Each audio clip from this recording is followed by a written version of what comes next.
Just a quick reminder, because I can't remember if I've mentioned it on this channel or not, but we are currently about halfway through a giveaway where I'm giving away, in fact, bear with me, where's the box? Giving away this box of stuff, which is what I would consider to be the YouTube Twitch starter kit, basically. So there's my old webcam, which is a Logitech 1080p webcam. It's the one I always used to use for Twitch. I have a new one now, which is why that was being given away. There is an LGP Lite capture card for capturing all your console gaming. There is a light thing. I used one of these for about the first 6 months of the channel to light my face and work with the green screen. And talking of green screens, and this is just going to go invisible, I imagine. A green screen, which I don't know how invisible that's making me, but that's a lot of fun anyway. And that's in there as well. To enter that competition, all you need to do is head to lelujo.fm/giveaway and you can enter that competition. It closes in about a week's time. Good luck.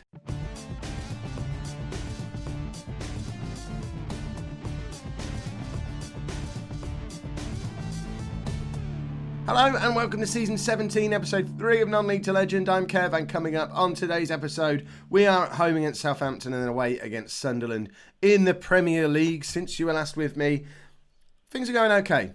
We had two really good wins. We knocked Norwich out of the EFL Cup really convincingly, local derby win. Jordan Todd and Mark Foot both getting goals. It was like being back in the Championship again.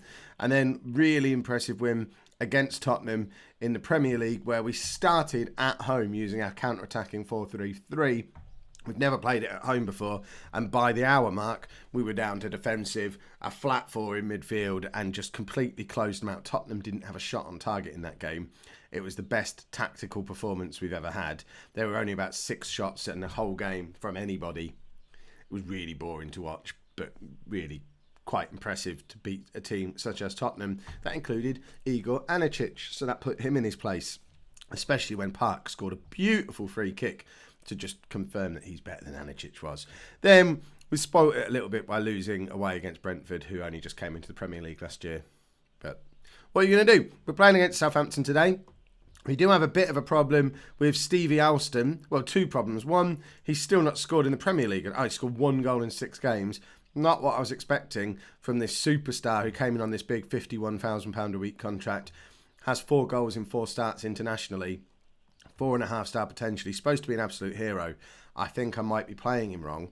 But the worry is, this is all my fault. Not reading the small print. He's got a clause in his contract where he goes up to £105,000 a week after 5 international caps. He's already got 4 caps and 4 goals. Chances are he's playing the next game for Scotland as well. His salary's going to more than double. I tried to offer him a new contract, and well, you can't see it on there, but it did the whole thing it did with Duxbury last year, where it was capping it at £170 a week because we're way over our wage budget again. So that's a problem. We're going to go another £50,000 over it in the next international break. But hopefully he'll start scoring goals and we won't care that we're paying him 100 grand a week then. But if he carries on being largely ineffective, we're going to need to build a team around him or get shot of him because he's on so much money. We'll figure something out. Anyway, this is the team that we're going to be playing for today's game, home against Southampton. We've got Menzies in goal, a back four of Lang, Gabrielli, Borrelia and Mucha. Park and Enzo are going to be our midfield, with Pereira, Otterson and Diaby in behind Alston. Let's get into the game. I noticed when I was looking through the squad that Gilbert hasn't made a single appearance yet this season. He didn't get into the team in either of the EFL Cup games so far. He's been nowhere near the team in the league. So we've got him on the bench today. Mainly because, he never let us down. In 2 years, never let us down at all. Otterson looks like he's a much better player and is playing well. But I just wonder if Gilbert might get a little bit more out of Alston because his through balls are delightful at times. Park's just scored another beautiful free kick. That's the 3rd stunning free kick that Park has scored in, the first 7 games of the season? We've got a free kick specialist on our hands. This is awesome. See, he was worth every penny of that £14 million we gave Toronto because he can just keep doing stuff like this. Look at that. It was poor goalkeeping in the end. The other one, the one against Tottenham, was a top corner beauty. But if he keeps scoring free kicks at the rate he is, it's almost one every other game at the moment. It doesn't matter how much we spent on him. He's probably our top scorer at the moment, or closing in on being top scorer. It must be between him and Diaby at this point, which again should be the kick up the backside that Stevie Alston needs, because he needs to start scoring goals. Southampton have had a very good start to the season, by the way. They were up in third place. Yeah, there you go. They're putting us back in our place. They were up in third place. It shows how tight things are at the top of the league, because when we were in the lead just then, we were only 1 point behind them. So I am expecting to have a little bit of a game on our hands today. Menzies probably should have done a little bit better with that. But we've also had a very good start, and it is very tight at the top of the league at the moment. So, Alston's just hit the frame of the goal. Oh, where's the luck there? That should have been the goal that set him off on his way and turned him into a Premier League superstar. He's much more effective for Scotland than he is for Ipswich at the moment. And that's a trend that needs changing. I'm not at all happy with that. Right, there you go. Enzo to Otterson. Alston's dropping deep and losing out on the ball. Jordan Todd must be wondering what he has to do to get a game at the moment, because remember this time last year, Jordan Todd was the man who'd burst onto the international scene, scoring loads of goals for Ireland, and seems to have been a little bit forgotten about. And perhaps both him and Gilbert might be due a little run of games, because as well as we're playing defensively and as a team and all that stuff, we're just not scoring goals the way we used to. And it's our attacking players who are letting us down at the moment, I think. So we might have to have a little switcheroo of personnel there. Gabrielli did brilliantly there, and Alston's got no support, but Pereira is racing to keep up with him, and Lang comes in and makes the tackle. See, we are playing well as a team at the moment.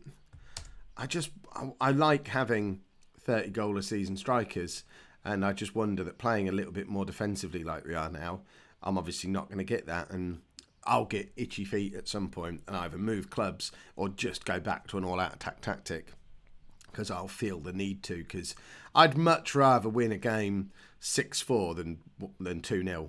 It's just so much more fun. Right, Park has the ball in a shooting position, but elects to find Diaby. Otterson's in, he hits the post. Now, how many times have we hit the woodwork in this game? Where is the luck for us today? We should be 2 or 3 goals ahead. We are outplaying a very good Southampton team at the moment, but we don't have the scoreline to show that. And this is where newfound tactical KEV struggles a little bit. There you go, this is the opportunity to bring Gilbert on for his first appearance of the season, because do we change up the tactic? We're doing standard at the moment. It's 1-1 against a team who are supposed to be better than us.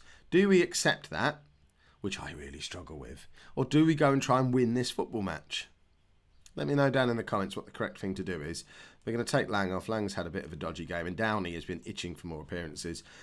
We'll give Alston another 5 minutes maybe before we've got both Mark Foot and Jordan Todd on the bench, who've both scored for us more recently than Alston has. So there you go. He went up 0.1. Let's give him another 5 minutes to see if he continues to improve. He might be on the verge of a goal. He's gone back down again. Pereira's gone down even further. But I think Alston is the man, and we're going to bring on Jordan Todd and just see if he can grab a goal in these last 10 minutes. I'd ideally like to bring Foot on for Pereira as well, but probably didn't need to change the left back. Then I could have made all the changes to attack that I wanted to. We've got 4 seconds to try and grab a winner and also stop Southampton from doing the same. In the end, it's 1-1. It's a perfectly acceptable result against a team we were supposed to lose to. But we now need to follow it up by beating Sunderland, because if we keep losing to teams like Sunderland, like Brentford in the last game, then it becomes more important that we win these games that we're just drawing. I know what I mean. Right, couple of changes for this Sunderland game. Because we're away from home, we've switched back to the counter-attacking tactic. I'm not sure if Sunderland are the team we should use this against, but we showed against Brentford that by going to Brentford and using the standard 4-2-3-1 away from home against a team that we should have been capable of beating, they beat us. We know the 4-3-1-2 doesn't work away from home at all. So let's try going against teams in theory we're better than and counter-attacking and see what happens. So we've switched to this system. Arne comes in at the expense of Otterson in midfield just to play as a holding midfield player. The only other change we've made is Downey comes in for Lang, because Lang didn't have a good game in the last game. And like I said before, Downey has been desperate for some first-team football. And remember, Downey is the one that we signed to be our first-choice left-back this year.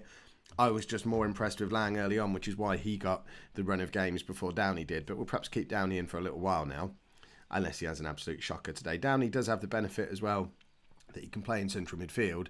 But what was an area of weakness last year, somehow we've sold our best player, who was a central midfield player, and ended up with a really strong central midfield now, to the point where Tommy Duxbury, who we were really worried about losing last season, hasn't played, I don't think. Opoku hasn't played. Gilbert's barely played. So we're quite strong in central midfield now, so we don't really need Downey's strength there. Alston has just won a penalty. Will he take it himself to try and grab a Premier League goal? It doesn't look like he's going to. Who's our number 6? Is that the other Korean? Is that Arn? No, it's Enzo. Of course it's Enzo. And Enzo puts it into the top corner for his second goal of the season. There you go. Both of our central midfield pairing now can take a set piece. We've got Park with the free kicks. We've got Enzo with the penalties. We've got goal-scoring midfield players. It doesn't matter if the strikers aren't scoring anymore. Our midfield are going to grab all the goals from set pieces, and that's fine by us. Now, for the counter-attacking system to work the way it has so far, what we do now is just stop Sunderland from scoring. We've grabbed our goal, and now Sunderland mustn't score one. Pereira intercepts, and we've got no one forward really to support him, so he just kind of runs into a Sunderland defender. Didn't really have any ideas what to do there, and we're giving them the opportunity to attack, but hopefully with enough men behind the ball. There you go, Arm gets in there, makes a tackle, but Alston again, no support at all for him, but does really well to find Pereira, and Pereira makes it 2-0. Stevie Alston, I mean, I criticised him a little bit in the last match for his goal-scoring return, but he's won a penalty today and then made that second goal with a brilliant piece of hold-up play and then an amazing pass for Pereira to put him in for 2-0. He's starting to look like the complete forward we're playing him as. We just need him to add the goals to his game, which we know he's capable of doing because he's doing it internationally for Scotland. But he's made both goals in that first half. It only goes down as one assist because for some reason winning a penalty doesn't count as an assist, which I've never really understood. But he's done very, very well, and with another good tackle in there. I think this might be his first Premier League game. I think he's played in both of the EFL Cup games, but this might be his first exposure to the Premier League. He's the South Korean who only cost us £500,000, who we probably shouldn't have bought because we didn't really need, but he looked like a bit of a bargain. And he's having a really good game. Diaby, not so much, so we're going to take him off, and we don't have anyone to bring on for him. So I guess we'll bring on Otis, and we've done this a few times using this defensive system before, and we'll just drop back all the way to defensive now, take Pereira back to support, and just really try and close the game out now. I know it's a little bit dull. We only made one substitution. I never only make one substitution. We're time wasting. We'll call it time wasting. We'll make another substitution now. I don't expect there to be much in the way of further highlights because that's usually what happens when we do this. And Park is shattered, so we'll bring Clement on for him. We'll swap those two around because it seems to work better that way around.